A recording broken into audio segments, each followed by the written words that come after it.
Hi there, my name is David, and I am an avid fan of Critical Role, and I've been doing a deep dive into the Campaign 4 reveal, where I'm taking everything and putting all the different shots of play into chronological order, or best of order that I can. And so I want to preface this entire video with a spoilers tag, because this is all theory, but we may stumble into, or I may stumble into, a theory or something that may impact lore or table setup or character classes or character races throughout the majority of this video, as it is a real critical what I think is happening in this Campaign 4 reveal. With that being said, let's jump into the video, and we'll just cut to the computer screen instead. The first thing that we're going to talk about is more that there are 4 distinct days inside here, one of which is a session 0 that happens in a conference room. And in that first conference room, chronologically, we're going to be talking about what we see on boards specifically. And to start that off, we have this shot where we can see very clearly that we have the Sundered Houses, Pentaversal, Dol Makia, Thraj Fang, I'm pronouncing these way wrong, and the Torn Banners. I think that those are factions inside this world.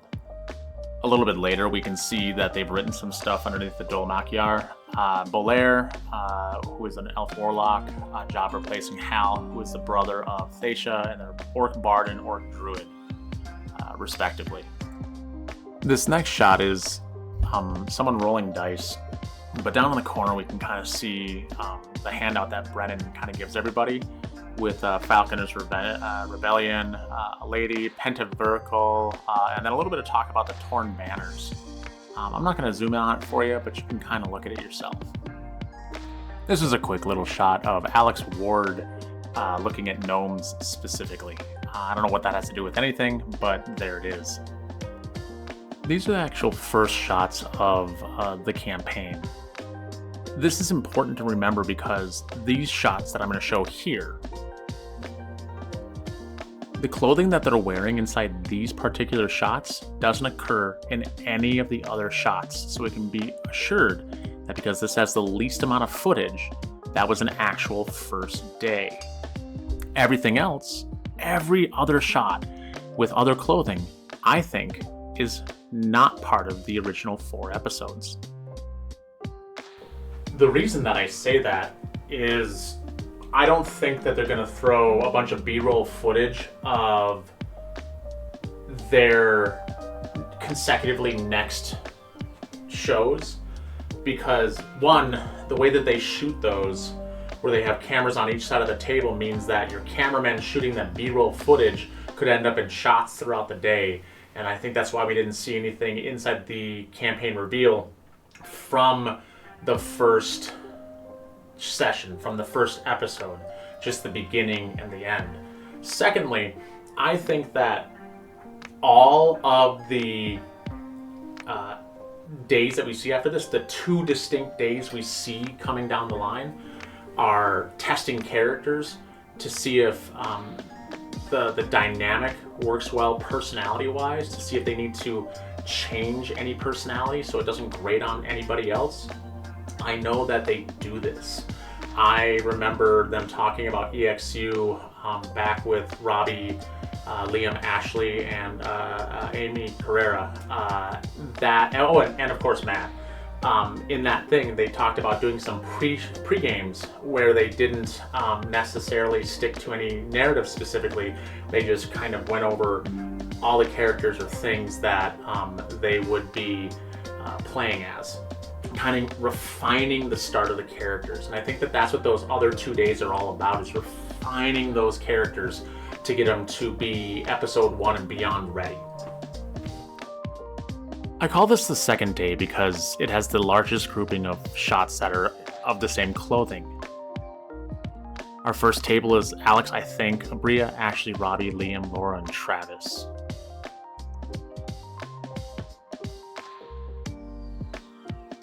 Then we have alt seats of Matt, Robbie, Taliesin, and Marisha. And then alt seats of Robbie and Laura. alt seats of Sam and Whitney,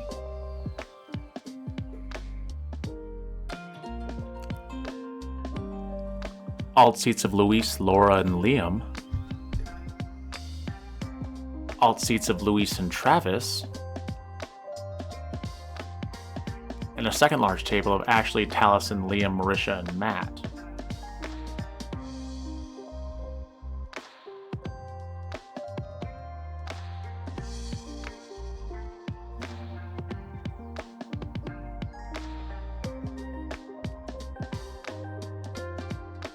And then, of course, we have the wrap-up. And then on to the third day. The third day is the shorter of the days, which has the least amount of breakups total, like different seating arrangements. And so we start off with the largest table setup, which is Robbie, Whitney, Sam, Liam, Marisha, Laura, Travis, and Luis.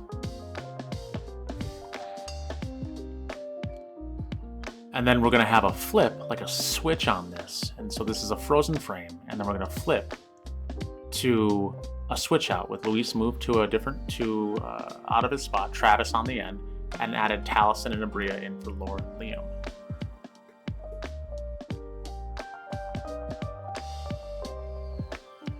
Then we have a breakaway of Travis and Matt. And I think this is the beginning of the Seekers.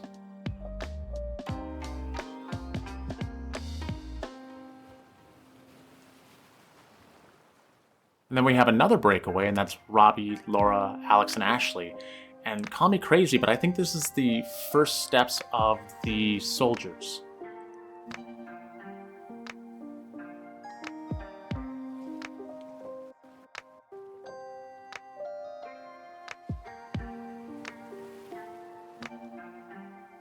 And then we have the wrap-up of the last day.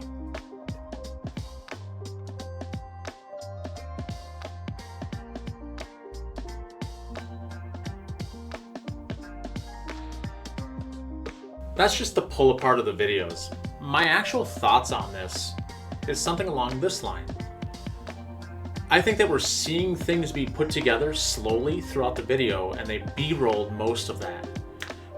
Because they did not B-roll anything of what I would call the actual first episode, and they just have the start and the stop of that, that leads me to believe that because the second day that I put there was so chaotic in their setups that they were testing out characters and the way that things flowed over and over and over again. The second day that I put in, technically the third one, the very end one, you see more cohesion, less chaotic breakups of seating, less chaotic seating arrangements. I think you have better flow inside that. And when I talk about like Travis and Matt being a breakout, I think that that's the Seekers table. I really believe that Travis, although he is a tactical mind and a great role player, I think he is a Seeker kind of in the same way that Marisha is a Seeker. Yes, she's a fighter. Yes, she kind of can do combat, but her heart lies in knowing things, and we saw that in Bo. And she has always been a remarkable note taker, and I've noticed that Travis is a great note taker too, and which leads me to believe that he and Matt have been put together intentionally. On the flip side of that, I did say in the video that not too long ago that I think the Laura, Robbie, Alex, Ashley combination is the beginning of the Soldiers table, because I don't think that they're bad note takers. I don't think that they're bad seekers. I don't think that they're bad schemers, but I really think that they enjoy the combat more than they do the secrets or the lore. And I think that that would be a really chaotically fun small table breakout to have. I do have my thoughts on my guesses on what I think will be the final table layouts and the final character choices of each individual person inside this large group, but I'm going to save that for a different video. This video's only goal was to kind of take apart the video itself and look at what I think all that B-roll footage was, because I think a lot of that was red herrings. But we will see. I have been known to be wrong before, and I will be wrong into the future, and that's okay. The fun of this is guessing and hoping that my guess is correct. So if you have guesses, I would love to know what those are, and if you would love to see more of these videos, like and subscribe. Leave comments. Let me know what you think. I will be putting up, I think next week, I will be putting up a video on who I think is going to be playing what and why. But we'll see that when it comes out. Thanks for watching, and never stop creating for the games that you love to play and for the games that you love to watch.